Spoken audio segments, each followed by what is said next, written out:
Yeah. There we go. And we're live. And a very good evening, everybody, to our Lyceum night. We are a day earlier this week because tomorrow we will be heading back from the open day at Stansted after a very, very early start. So probably we'll all be very fast asleep on the way back from Stansted. Lovely Mark is coming over. He's going to be staying over here, so he's on site ready for tomorrow. Hello, Mark. Hello, good evening, everyone. Or good day, everyone.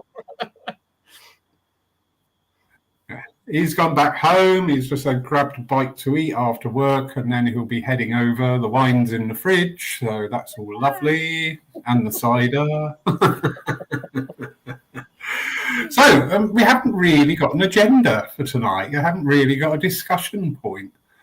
One of the things I did think about was the value of education in spiritualism. Uh-huh. You know, so often it's pushed on the learn to be this, and learn to be that, learn to do this, and learn to do that. But what about the actual, the developing, it's very close to my heart this year, but the development of the person. What's your thoughts? Absolutely.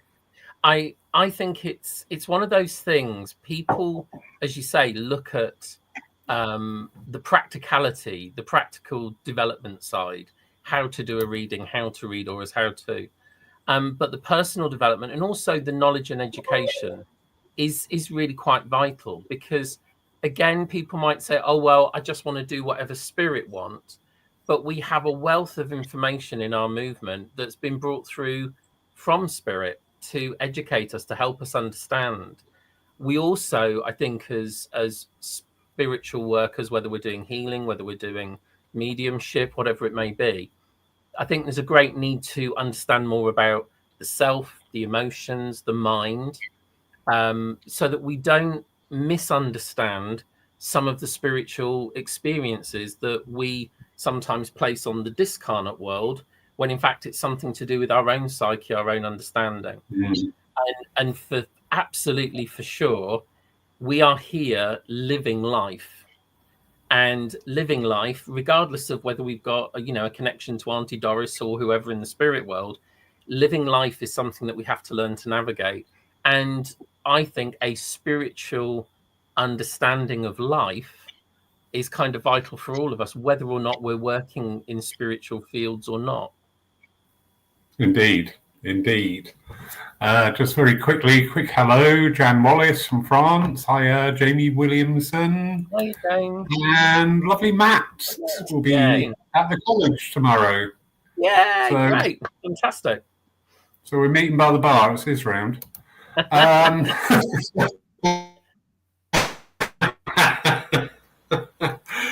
yeah, that is so true. And this is something that's really come to my attention over the past few months is we are so quick to put all the onus on the spirit world. The spirit world want me to do this, or the spirit world did that. And I'm like, no. I'll give you a prime example of what is achievable. And it may seem very small, very not impactful to a lot of people. This Sunday, the curse of the coach trip weekend. I didn't ask you deliberately because I did this in the last 2 years, and I thought I can't ask him again. So I'll be doing the service here, but of course I need a chairperson. Uh-huh. And there's somebody in the circle, and I thought of them, and I thought they're ready. And I contacted them, and I spoke to them last night, and they are up to doing it. Now, a year and a half ago, no. Yeah. No. Flat no. Wouldn't even say prayers. No. No. Not doing it. No. But here they are now through this pathway that they're walking. And it was very touching, actually, because I said, well, if you think I'm ready for it, then I'm ready for it. And I'm like, perfect. Okay. Okay, I'll take that. But this is what I'm trying to get over to people and try and emphasize.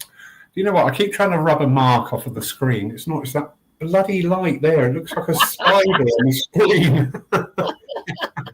It's coming in like this. I keep looking at it going, oh, what's that? But yeah, this is the thing, we don't, for far too long, we focus on the mechanics. How to make a link, how to deliver a message, how to dispense, and not, we've left ourselves out of it. Yeah. There's a lovely, in one of Ursula Roberts' books, and I can't remember which one it is, so you have to forgive me for not naming the book.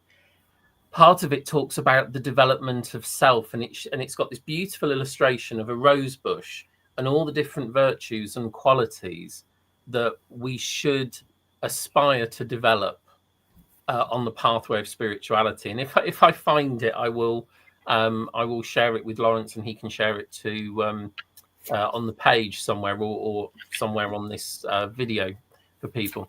And what I think is interesting is, again, it's about the aspiration of an individual as to why they're coming into the fields of spirituality. What are they searching for?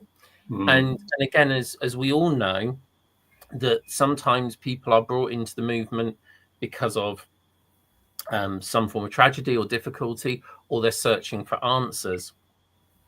But again, depending on what's in place or who's in place at the churches or centres they may visit, depends on whether they know there's more than just the demonstration. One of my things, as many people know, is my love of books. And, I have so many books I can't tell you. We're talking in thousands. I've always laughed and joked and said, when I die, I'm just going to decide in that moment just before who I like or don't like, who I'm going to send a truckload of books to. They'll either love me or loathe me as a result. But we have in our churches, in a lot of our churches that are lucky enough to have libraries, we have loads of wonderful books on spiritualism. But I know in so many churches that nobody ever advertises it or mentions it or talks about them. And they kind of sit there. Both sets of grandparents with you to sign you into the library. But I've always said to people, the books that are on there, the words that are in there, those people, if those words aren't read, those people are kind of lost to our world. There's another unseen voice waiting to be given a chance to be expressed. So, there's this lovely thing that, and again, times have moved on. Some books, as you and I both know, you'll read some books that are kind of turn of the previous century. So not the 2000s, but the 1900s. And sometimes the texts are a bit antiquated, and you've got to kind of persevere a bit sometimes because of having to think, well, what words are they using? What does that really mean? Because it's an older style of fashion of term. But some of the stuff that we can find out is really fascinating. We can even see how our movement has changed, and the beliefs have changed, and the understanding of psychology that's come in. And again, I always say, it's like for my students when I work with them, and especially if they tell me they're interested in physical mediumship in any way, I always tell them to watch magicians like Penn and Teller to find out what's possible from a non-spirit perspective.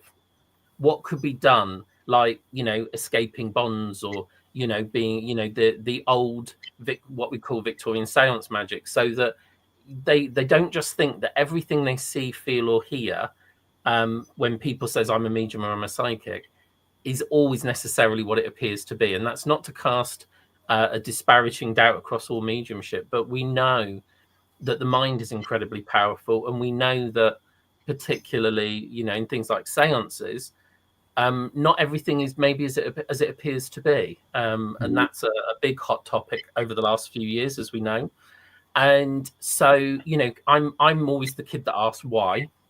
So when someone says to me, this can't be done, I'll go away and find out if it could be done by natural means, by mechanical human means, or whether it is only possible if there was a spirit intervention. So, you have to have the questioning mind, the querying mind. It's not necessarily the doubting mind, but it's actually saying, okay, what could this be? How could this occur? Think of people like Arthur Finlay. He came into spiritualism to disprove, and he ended up being a wholehearted believer because he couldn't explain away what he saw. When we come into this movement, we should also question and have question marks, and it's healthy to question. But hopefully that questioning should lead us to inquire and educate and read and learn.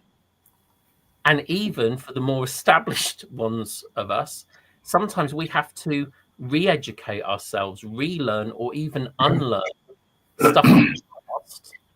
And that should be a constant. Yeah, definitely. I had interesting, old-fashioned, the old school mediums. There was always a thing that if during the service, or when they were doing their evidential mediumship, somebody got up and walked between them and the person they were working with, oh my God, all hell would break loose. Yeah. And not too long ago, we had a medium working. Somebody needed to go for a wee, and that's fine. That's the human body. And they walked in between and didn't. Medium didn't phase whatsoever. And I thought that is so interesting, because how much of how we react to things is because it's been bred into us. Conditioning, yeah. Yeah, and how much of the work that we see is on a psych, because that medium is linking with the sitter, then we're looking at the psychic reading. And the psychic reading is fine as long as we're honest about it. Yeah. I think, I think one of the things walking in front of anyone, I think probably came back to, I'm boring him that much, he's gone. One of the things... I've got to put the clock right, otherwise tomorrow morning could be a disaster. One of the things, that I would never, I don't like it, not in a demonstration, but in life, if two people are talking or someone's demonstrating, I hate it if someone walks between without saying, oh, excuse me, because of manners. And I think there's a level of manners about people crossing in front anyway.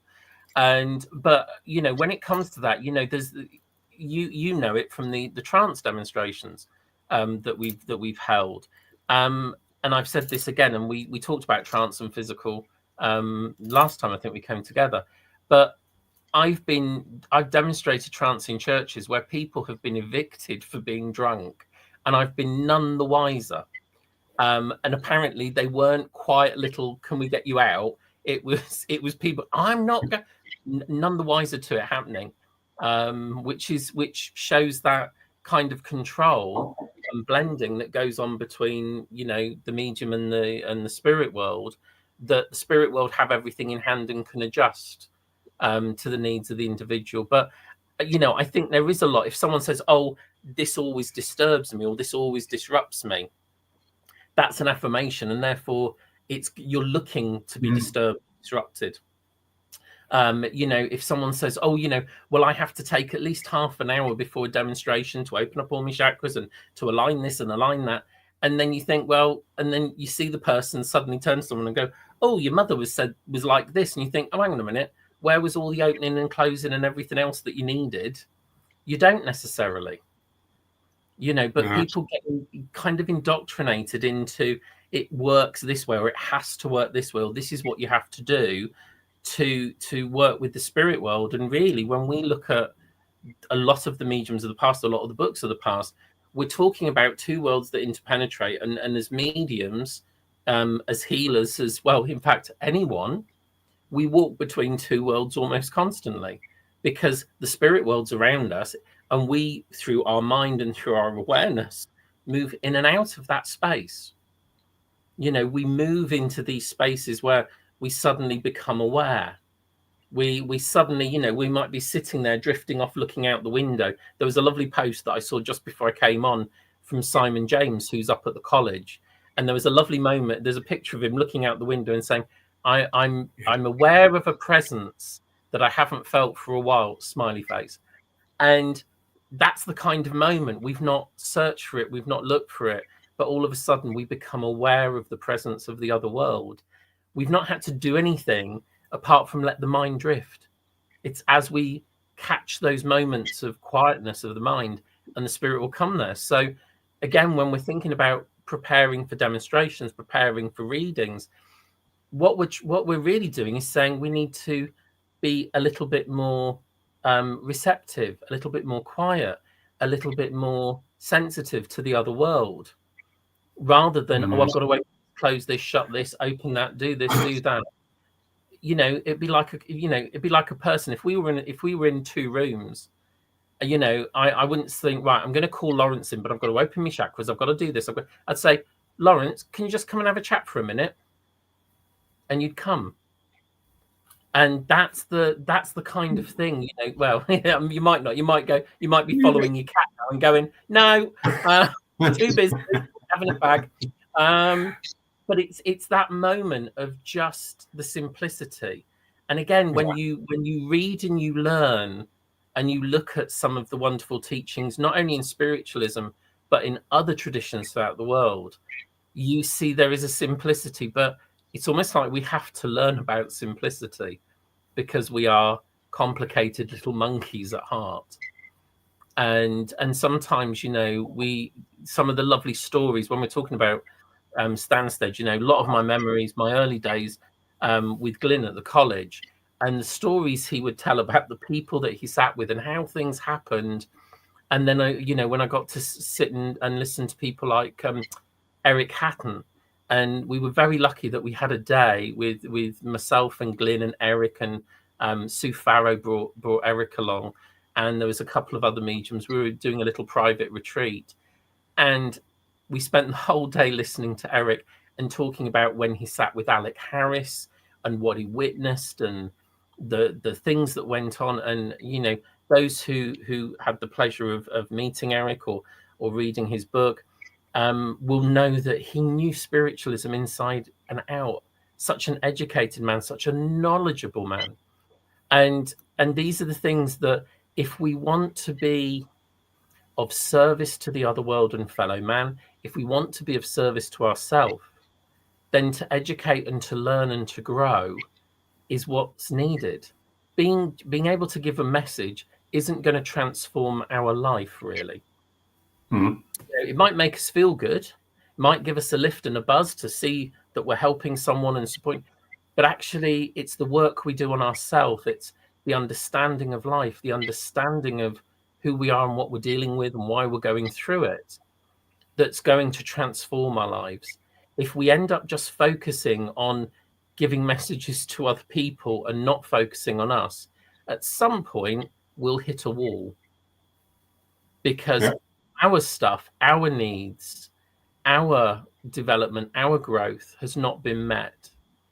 And therefore there will be, I don't want to make it sound dark and foreboding, there'll be consequences, but actually we must realize, like in all things in life, we have to look at the balance in our life. We have to look at taking care of ourselves. We have to look at, what's important, and not to allow any areas of our life to become overburdened with another. And again, as you said, people, spirit told me this, so I've got to do it. I haven't got a choice. We've got that personal responsibility. In all my years when I've sat in seances and with trance mediums, I've never heard the spirit world say you have to.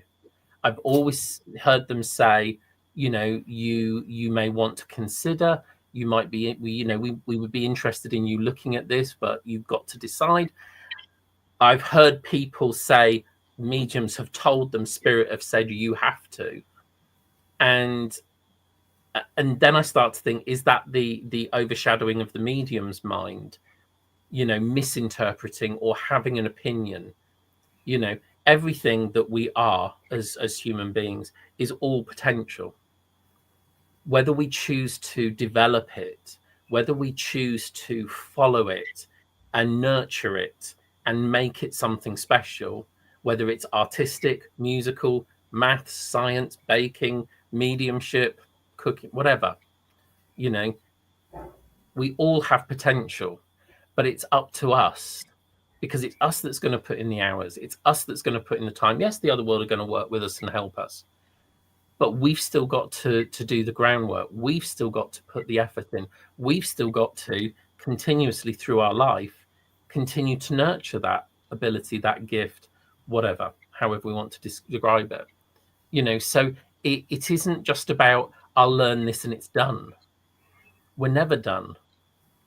Yeah. You know, we're always going to develop. We're always going to need to sit. You know, we should enjoy the act of sitting. We should enjoy aspects of sitting in circle or sitting with friends, sitting in the stillness with the spirit world.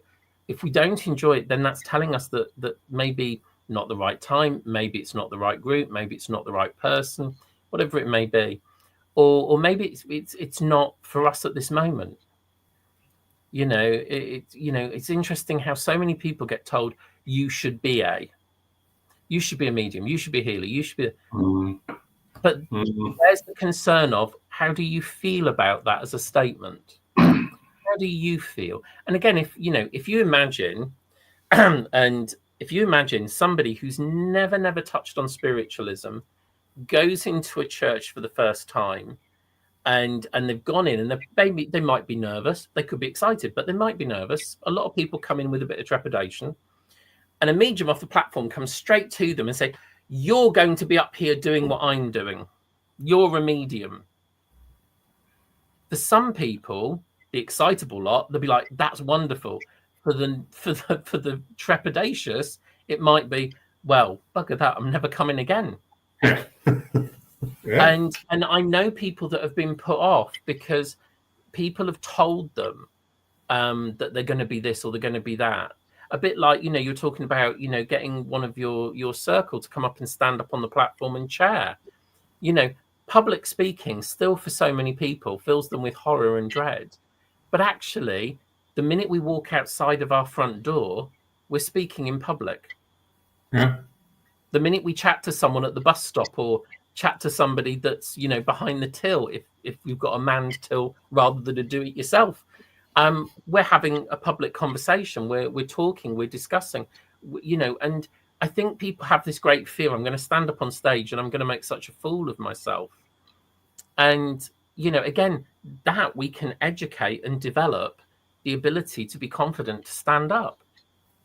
That's something we can develop, we can work on. It's an inside job. So, but it's again, is there enough motivation? Is there enough desire? Is there enough push to want to do it?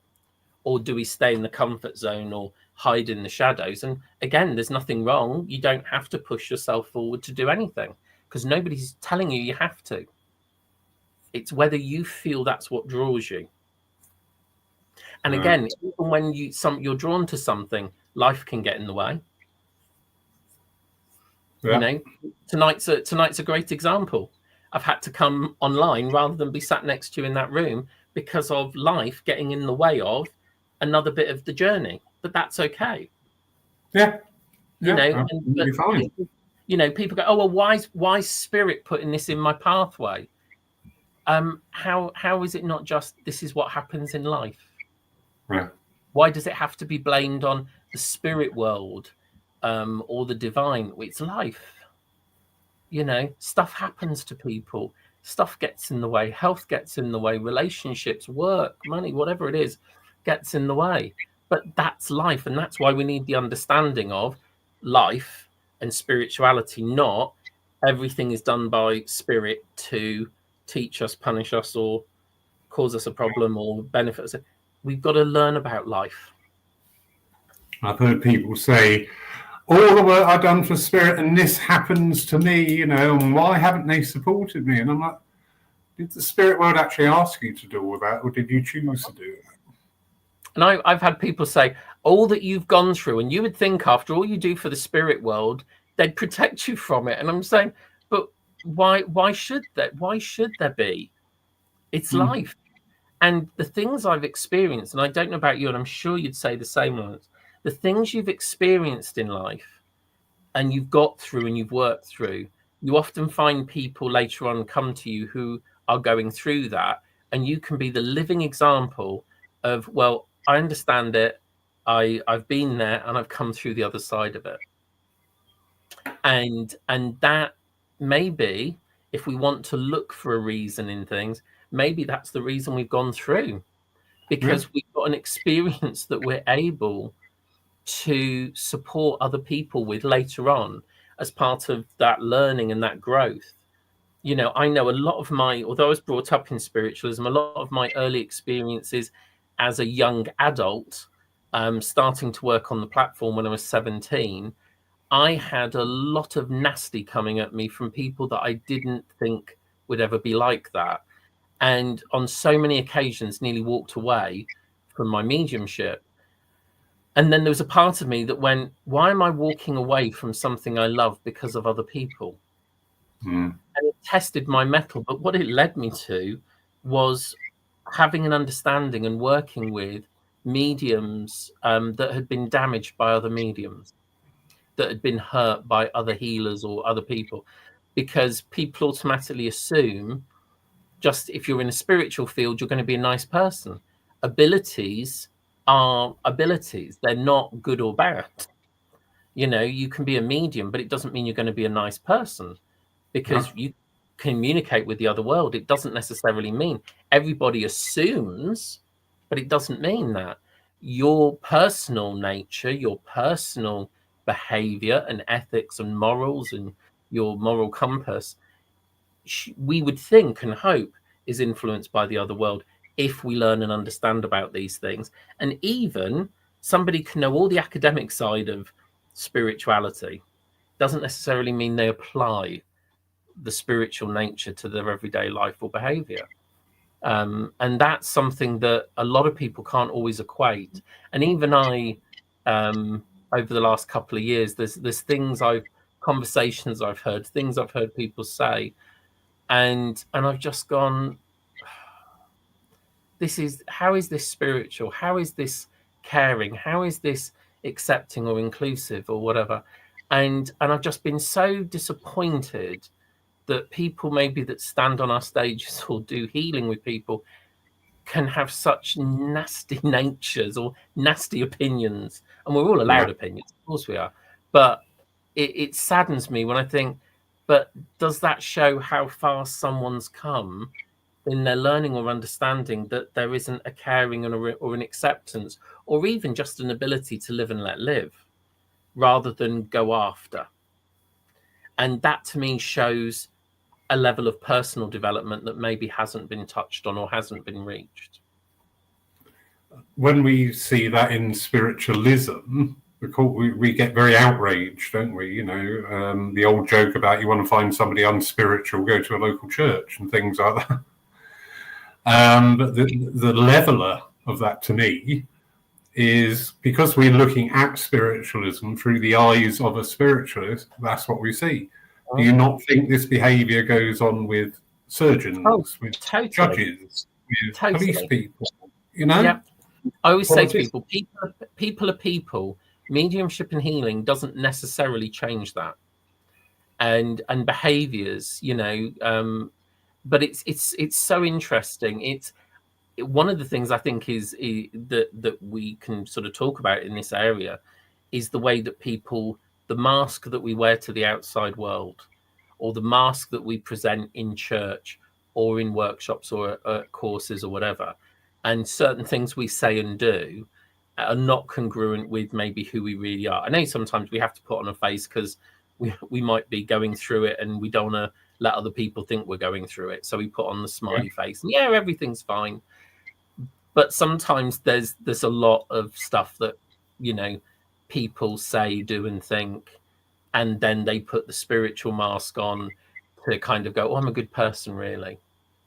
And, and luckily, or hopefully, we're often very in tune with the fact that something isn't right with someone. We might get an inner feeling and just put us on our guard with certain people or certain situations, and just observe. Mediumship and spirituality and awareness is really about paying attention to what's going on around you, paying attention to nature, paying attention to people, pay attention to the other world, the inner world. And if we did that more, there's a lovely comment I've had to use quite a lot recently about people's behavior. Read the room. People come in and they're doing and saying stuff, and you're thinking, this is not the time. Read the room, read the energy in the room, the feeling in the room. And I see it on so many occasions. I was thinking about, because we're going to the college tomorrow, I was thinking about when we used to do the weeks at the college, and there were very long days. We used to be doing stuff from 9 till 9, so 9 in the morning till 9 at night. We then often had an optional session for some of us that wanted to sit and say thank you to the spirit world at 9:30, maybe 10 o'clock. And I can always remember watching students when break times would come up, and the medium was trying to leave the room to go and get a cup of tea or a cup of coffee, or to have a break, have a cigarette, whatever they did. And the amount of people that we've got all this time, we've got 5 or 6, 7 days, and they pounce at every break time to hold the medium from getting their break. So when I kind of became Glyn's gopher, I used to say to people, do you know what? When we have a break, just let Glyn leave the room first. Let him go and get a cup of tea, cup of coffee, let him go and have a cigarette, whatever he's doing. We've got plenty of time for questions. But it was the fact that people were not aware that he needed a break, or another tutor might need a break. Tomorrow when we're at the college, how we see or mediums going from one room to another room. They're here, they're doing a reading up there, they're doing a workshop there, and they will be really busy. And bless them, although they would love to talk to everyone and anyone if they could, they'll be running past. But some people, and I've seen this, they don't want to stop and talk to me then. And it's like, hang on a minute, read the room. They're running everywhere. They're really busy. It's like people come up to you just before a service is about to start. Can I talk to you about the Christmas party? Not really. Not now. Not now. We're about to do a service. Not now. Read the room. Have you got a minute? No. Strangely enough. But that's a skill we should have in any area of life. Pay attention to what's going on around. Pay attention to the signals of body language that other people have got. Pay attention to the moment. Is this the right moment? Is this the right time? But again, a lot of people seem not to have that. If they're fixated on it, they want to talk about it now and nothing else. And it's just like, now come on, develop that. Learn to sit, observe, or even to just say, I wanted to talk to you about, is now a good time or not? Yeah. And just have those moments. Again, appreciate someone else's need, someone else's time. Have you got time for a chat? Can we sit down and talk about something when you're free? When would be a good time? Rather than, Lawrence, I want to do this, that, and the other, and can you tell me about this? And can you not, is this the right time? Have you got 5 minutes? That again is about awareness of other people and awareness of the moment as well. So, that's again in mediumship and in groups, learn to read the room, learn to share in time and energy and what's appropriate and what's not so appropriate. It's all part of the learning. Very true. And the more you learn about yourself, and especially in like those situations you were talking about when everybody pounces on the tutor, I've experienced that myself, and 9 times out of 10, actually, that person is able to work through to the answer themselves. But they've just got to this point and gone, I've got to ask you this. And then you answer it, and every answer begats another question. And yes, that's what I thought. Yeah. That's what I thought. I thought it was that. It's about, I keep saying to people, when you're looking at a mediumship course, evidential mediumship course, it's also about self-awareness. Yeah. It's all about developing you. And goodness knows this world needs people now that are more in tune and in touch with things. Because we're the hands and voice and heart of the other world. Absolutely. Yeah. We're the ones who have the opportunity, because spiritualism has always been an activist movement. Absolutely. Very empowering. It's made people learn about themselves discuss, debate, expand their understanding, and then take that into the real world and make positive change. Yeah. Um, Absolutely. we had one of our chaps here was going up on one of the marches or something, I forget which. And he said it to me almost sheepishly. And I went, "Oh, good on you." I said, "I wish I was able. I'd come with you." And he was shocked. He went, "What?" I said, "You're the ones who got the opportunity to go and make change. Go and make change. Absolutely. That's what you're learning here. Yeah. The you, not the they or the them or the out there's. It's you. You are the one that will change that world." Yeah. And again, even in conversation, you know, to be able to give an opposing or a differing view and not to fall out over it. Yes. You know, we can agree to disagree. And I think the problem is now that if you disagree, and again, we sort of saw this from not even before COVID. There was a big current of, you know, you're on one side or the other with certain subjects, and you know, and there's this whole thing about, you know, I'm right, you're wrong, and here's the evidence, or go out and find the evidence. And it's like, actually, we can have different opinions and different experiences. The same in the teaching of mediumship. If we're teaching someone or helping to facilitate, which would be a better way of putting it, ways to work with the spirit world, we're often coming from our own experience. So it's our own belief and our own understanding. Therefore, that may not fit and suit everyone. And it may not be the way that that person works or develops, or the understanding that they have. Now, obviously, sometimes we need to unlearn myths and fears and things that are undermining.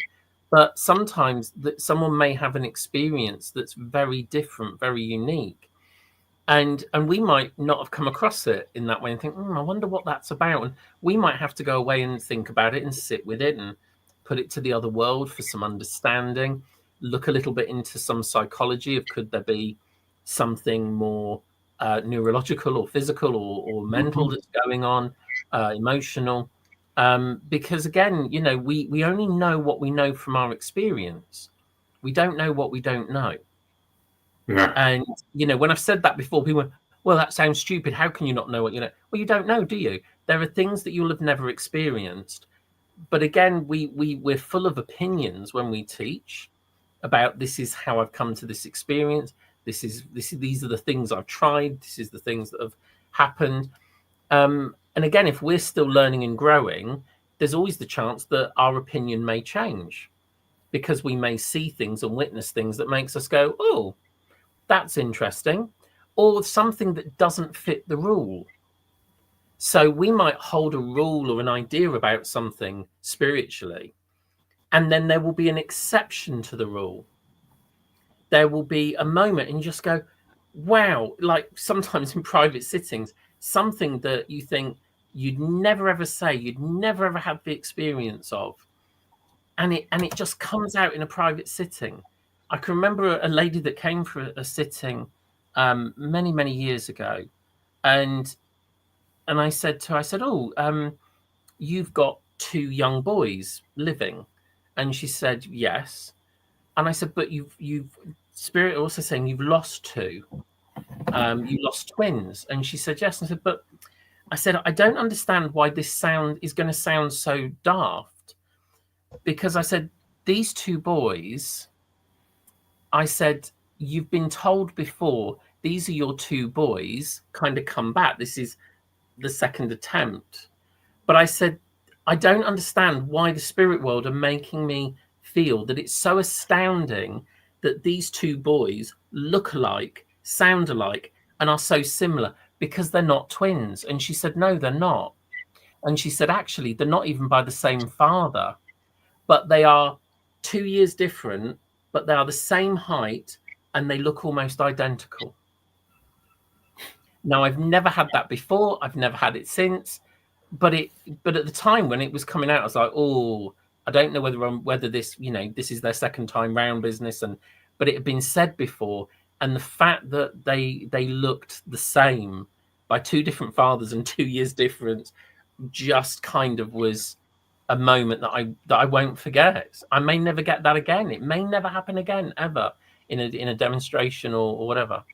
But that to me shows us that something may occur through our mediumship, through our exploration, that starts to prove the exception to a rule, or something we'd never thought of, something we'd never touched on or even believed was possible. This is where we should have that openness to question and to look and to be expanding in our mindset and not just rigid. Yeah. I had an experience in a sitting a while back, and child gone to spirit, and as the conversation unfolded, they dropped in, but I'm going to try again. Now, to me, that was like, wow. I tend to avoid reincarnation because we are never going to strike an accord. We can debate it from now until doomsday and not make an iota of difference to either party. If you believe in reincarnation, great. If you don't believe in reincarnation, great. Yeah. That was just a fascinating, and I didn't share that in the meeting because I thought, if I share that, I'm going to implant that thought. Yeah.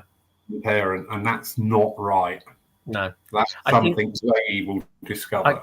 I can remember one of the stories Glyn told of a lady who came to him, and I think this was abroad from what I recall, and her two daughters had been involved in a road accident, and one of the daughters had died.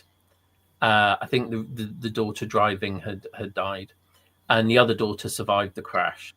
But a medium, this lady in her grief, kept seeing her one daughter, and through her perception, felt that this daughter was saying that the other daughter had to learn about guilt by her dying, and that's why she had to die in that way. And when Glyn gave the sitting, and he didn't know this beforehand, the daughter came through and said, what my mother believes is incorrect. What my mother believes about my passing is incorrect. It was not done to teach my sister a lesson. It was not done as a way to punish. It was an unfortunate accident, and none of this belief of the guilt and the hardship and the hurt, and it was done to teach anyone a lesson, is true. And it all unfolded, and Glyn talked to this lady for a very long time. But even the spirit world was able to bring in and dismiss the incorrect belief that was being held. And, trauma of any kind, the loss of losing a child must be unbearable. And okay, we can have the mediumship that says, they've survived, they're okay, they're fine in the spirit world, but it's still never going to change the sense of loss. It will change the way it's felt and it's experienced, but it's always going to be felt by that person at some level. We don't get over and get rid of grief. It just changes in the way that it affects or touches us. Whether it's learning to manage or learning to live with or learning to put it into a different perspective. So I think that as people experience things, it's so easy for us to put into the mouths of the spirit world our thoughts, our feelings, our emotions, our prejudices, our issues. And that's where we have to be so aware that, if we're having a sitting with someone and something comes out of the mouth of a medium, supposedly from our loved ones, but it doesn't ring true to our loved one, then we have to consider that the medium may be misinterpreting. The medium may be putting their own spin on. One of my students from years ago, her grandmother always said to her, "It doesn't matter what size you are, someone loves you for you, and never ever feel ashamed of your size or how you feel." Anyway, she went to have a sitting with a medium. And when she got to the front door, she said this medium literally looked me up and down and then took me into the room started to bring my grandmother through. And she said one of the first words out of her mouth was, well, your grandmother's saying, while you're as heavy as you are now, you'll never find a man. And I said, what did you do? And she said, I said, that's not my grandmother. I stood up and I left. And I said, well done, you. Because she said, my grandmother would never have said that. That was the medium. That was their opinion on me being a big person. You know, I cringe, and I'll be very honest and open about this. I cringe when I see advertising for sittings and it's under the banner of guidance and advice from the other world. I just think, no, because a lot of the time that's just your opinion. I think how can you see that pre-sitting? Whatever comes through will come through. Yeah. And he was sitting the other day, and the grandmother, I'm so glad I had her as a private sitting because I could go that step further. Yeah. Oh boy, did she have a few things to say. And she said it very plainly and I said to the woman, are you all right with it? She said, if you didn't say that, that wouldn't be her. And I went, okay. Yeah. And she really had opinions about people. I've got no knowledge of these people, so it's not my opinion. I'm sharing her opinion. But it was just so funny the way she was doing it. Just some of the things I went, oh my God, I'm blushing here, do you? And it takes a lot to make you do that. It does. But you know, when you look at these things, when we sit for spirit, when we're working, this is where sometimes again people have become overly fixated on methods and techniques and ways of doing, because you know I can always remember when, you know, we used to have, okay, you got to describe the person, how old they are, how did they pass, and how did they do this, and how did they do that. And I said, you know, if we're not careful, it becomes a CV of the dead. Here's the CV, here's all the facts, but where's the person? And, you know, if your grandmother or your mother or your partner or your child had something they really wanted to say, and you're going, yeah, but before we do that, can you just tell me where you lived? And before we do that, yes, Helena, yeah, the old days. Before, for anyone that doesn't know what CERT is, communicator, evidence, reason for coming, tying it up. It was kind of a formula for giving messages. So long as the components are there, it doesn't have to spell CERT. But you know, I always used to think, you know, why we're supposed to be here giving the conversation that's needed. Yes, we have to prove, but also it's not about what we want as the medium. I'm a demonstrator and I want. Right. Actually, you're the spirit world and I'm here on behalf of you. What is it you want? What is it that needs to happen here in this sitting, in this demonstration? You know, the same with the trance demonstrations. I'm merely the conduit. I'm the mouthpiece. You're allowed to, you know, go for it with what you want to say. It's not up to me to say, no, you can't. Yes, you can. No, you can't. I'm not there to edit.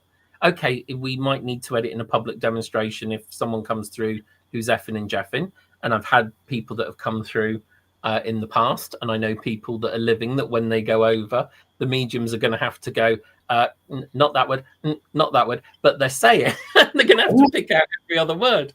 You know, but me already. Yeah, we'll know if it's you. We'll hear. I'm hearing the word waffle.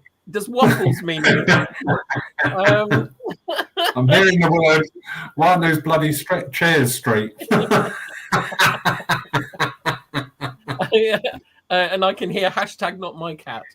But but again, that there is this level of kind of reminding ourselves that we're there for the spirit world. We're there for these reuniting of the spirit world. And again, you know, you can't, you shouldn't be dictating to the other world.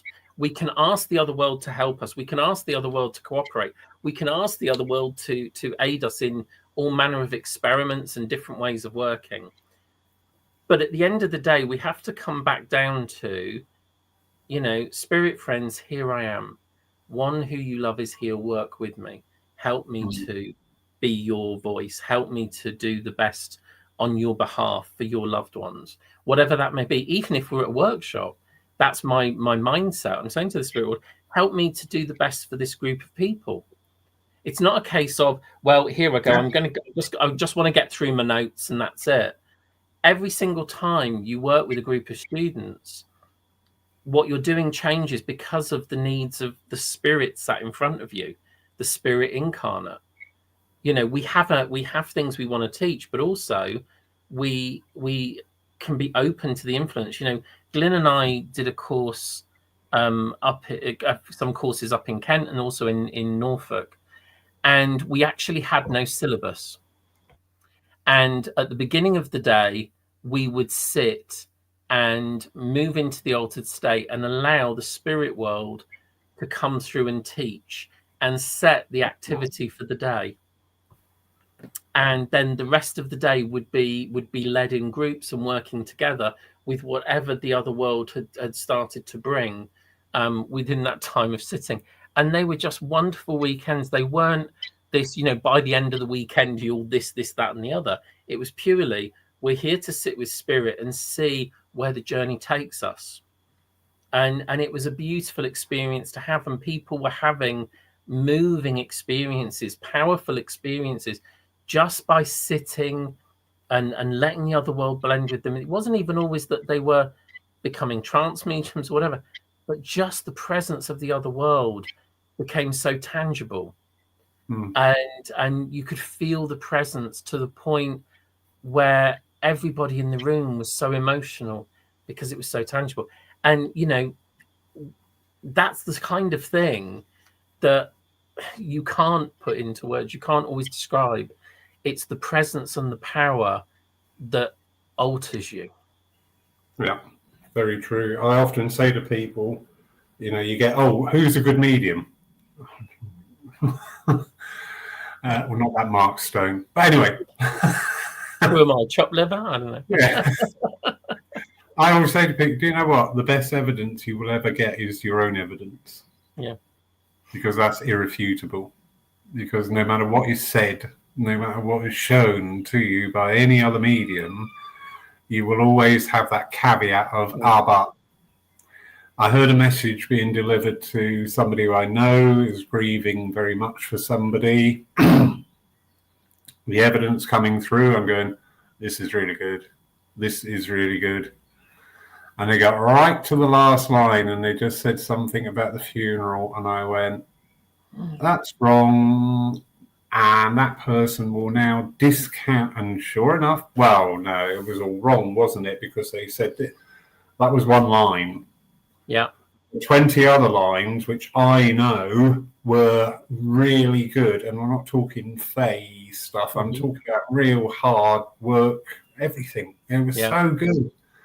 But as he said that last line, my heart sank because I knew this person would then discount. You see, there's a wonderful medium. Some of the people I know who are online will know Bill Forrester, who's a wonderful psychic artist. And Bill and I used to sit and chat at some of the seminars, and we'd have a drink together and a laugh.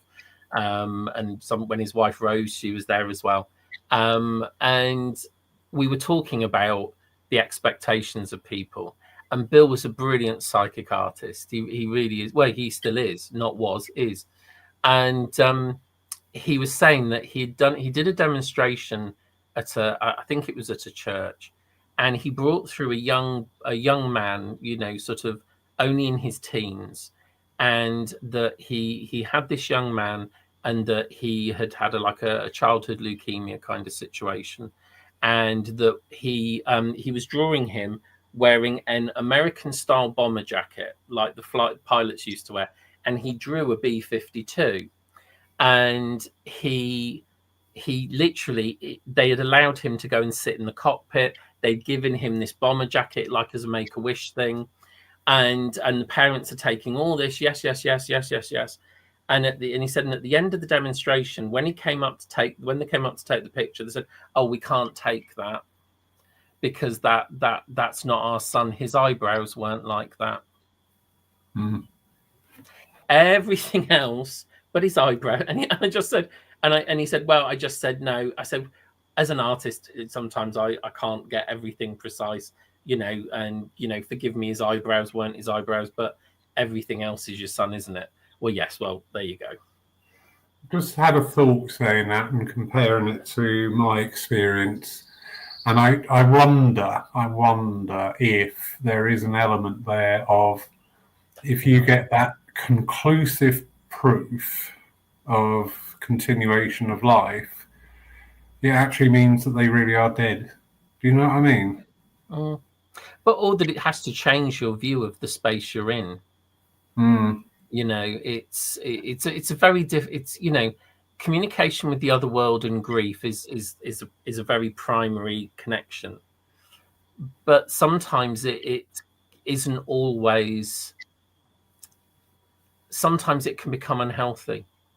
That there becomes, we don't want to let go. We don't want to let go. I'm going to go for another sitting and another. And it's many years ago I stopped sittings. I haven't done sittings for many years, because I actually started to see this tidal wave of dependence and addiction to sittings. And I said, I've done sittings for 25 odd years plus, and they're not my favorite of things to do. I love teaching. I love demming. I love the trance. I love sitting and talking forever and a day about spiritual subjects. And I said, I've done what I need to do or want to do at this point in time. And I'll refer people to other people for readings. But I started to see this tidal wave of going from one medium to another medium to another medium to another. We saw it in COVID, didn't we? With people going from one Facebook demonstration to another Facebook demonstration to another Facebook demonstration, and it became this obsessive. And I can remember when you started all of this wonderful work online, and you said to people, this is because I came on and did a philosophy only service. And there were people that were coming and going, I want a message. I need a message. Can I have a message? Yes. Why isn't he giving a message? Why am I not getting a message? And not understanding that it was, and you said it, I can't remember how many times you said it during the service and in the chat. This is a philosophy service. There's no demonstration of mediumship. It's a philosophy service. And people just kept coming and going and about it. And I thought, it's again, our movement has a very component part of demonstration, but it's not the only thing. And during COVID, my stipulation for going on to an online demonstration or service was that there had to be philosophy. I would not go and just do a demonstration online. There had to be philosophy, intuition in that service. So a divine service or a Lyceum service or a questions and answers and talk, but there had to be an educational component. That way, at least there was something more than just, I want a message, and that's all they're focused on. Expanding the mind, expanding the understanding. There was a number of fascinating things that caught my eye during that time. And one of them, and I haven't seen it for a very long time now, sadly, because it always amused me. You would get a message from somebody, hi, first time here. And you just knew that 2 seconds later, anything for me. And loads of people were doing that. It was just like, where does this come from? Why has this suddenly become the norm? Sorry, I drift off tangent there.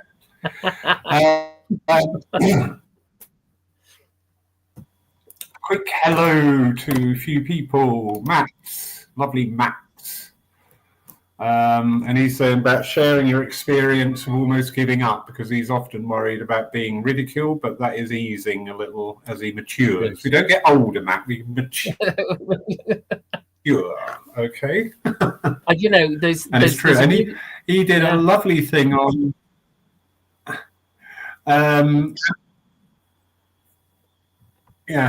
He actually spoke up at Anne-Marie's gathering. So So do you. Oh, I think your broadband's having a moment. I think I don't know. So yeah, I was really pleased. Yeah, but you know, when you think about Okay. this being ridiculed, I think there's a great thing to realise that, and over the time, um, I will and won't sometimes talk about who I am and what I do. I read the room, and there are times when I think, do you know what? I don't need to. When someone asks me what I do, I can now talk about my day job, which is interesting for them. So they'll often link into all of that.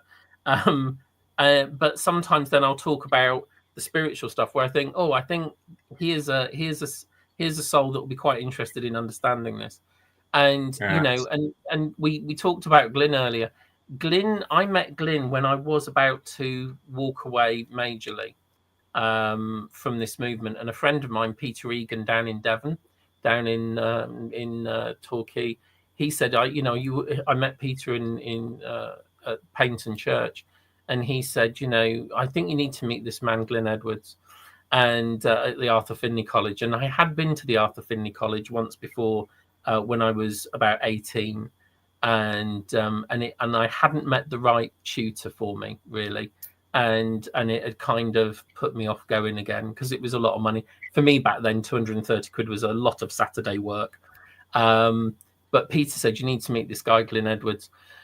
And anyway, I went and saw Glyn work at Axminster Awareness Centre, and I was just I found someone who was speaking the same language as I spoke, which I used to get ridiculed for by other mediums, that oh, that's not how it is, that's not how it works. And so he was the one that kind of persuaded me very much to carry on. But it's really interesting when you sort of have these moments and you realize that they're a pivotal. And it wasn't until I was at the college, I think on one of the first courses with Glyn, and I suddenly had a flashback to 6 years previously when I first went to the college. On the day I was leaving the college, after my week, which I had enjoyed, even though I'd enjoyed it with the people rather than who I'd got paired with as a tutor. And I was sat waiting to get the taxi back to the bus station. I think I'd come up by coach. And it wasn't until I was sat in the sanctuary with Glyn one day, I realised as I was sat waiting to go home, this man walked in like a whirling dervish in this Hawaiian patterned shirt. And I thought, he's an interesting chap. And hadn't paid anyone. I didn't even ask who he was because I was on the way out the door. I didn't even know. But 6 years later, I was back at the hall, sat with Glyn, because of someone else at a church down in Devon who said, you need to meet and work with this man. And, Glyn really kept my focus as to, you've got something, keep working with it. That's what, hopefully, within the work that I do now, the conversations I have, that's what I hope I can, inspire others to do, is to keep on going when maybe other people have made them feel that they don't want to carry on with it. Again, you've got choice. You've got choice, but if it means something to you, don't let other people destroy it for you. Very true. Very true. Keep going, Matt. Keep going. Anyway, we're going to call this to a close because you need to get your act together, get over here, so we can get up at 4:30 in the morning, ready to welcome everybody. I'm not a morning person. I'll be the morning person. I'll be fine. That's fine. We'll do a deal then. You do the morning hosting, and I'll do the afternoon hosting. All right, because I really can't. You'll be fine. And hello to everyone who's come on that we haven't said hello to as you came on. And yeah, we get a lot of opportunity. Yeah? No, I've been watching the comment section of lovely people commenting, which and Tessa that did Bill's workshop and things. What a lovely experience to have. And Neil's on. Hello, Neil. And everyone. And Daniela. Good word. Hello. and word experience. Yeah. Sorry, very quickly, you just said that magic word, experience, and this is what I push people towards, to understanding Spiritualism is something you experience. Yeah. And you've got to have that. Oh, Pauline, she will see us both tomorrow at the right place. Yes, get it right. We love you, Pauline, but please be at the right place tomorrow this time. Thank you. Anyway, everybody, have a wonderful evening. Wherever you are, the weather over here is absolutely glorious. It just suddenly warmed up again today, so hopefully it will be like that tomorrow. But in the meantime, we will see you again. You can watch the service live from Paul on Sunday morning at 11 o'clock. And it's a special service because we will have the Remembrance for VE Day included in the service. And it will be myself taking that. So we can watch that 11 a.m. BST on Facebook or YouTube. And we will be back with the Lyceum back to the regular place of Saturday next week. But in the meantime, have a great weekend. And all these people in the UK, have a wonderful bank holiday weekend. Good night, everybody. Take care. Good night. Bye.